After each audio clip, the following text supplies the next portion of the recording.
A two-span rigid frame.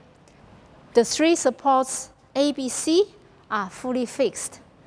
And the three connections here between the beams and the columns are also rigid.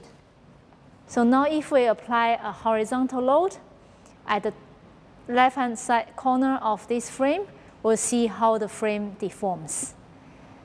Obviously, we can see that all the three columns deform into a kind of S curvature or reversed S curvature. Because A, B, C are fully fixed, so no rotation is allowed. So we can see that the columns start quite flat here, or flat up. Then it curves this way and the opposite way. So there will be a controflexural point somewhere along the column.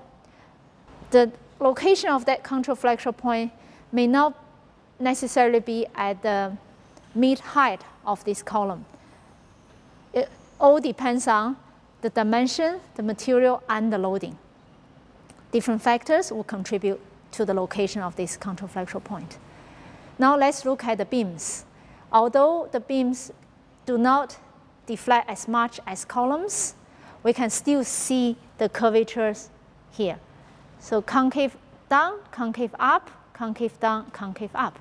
So how many controflexural points are there within the beams? We can see there is one here and one here. Now look at the rigid joint here.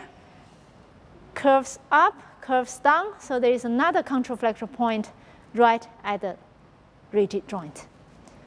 Another feature we will be able to note is that because of the rigid joint here, before deformation, the angles between the beam and the column were 90 degrees. And after deformation, they still remain as 90 degrees. All of these angles here remain 90 degrees.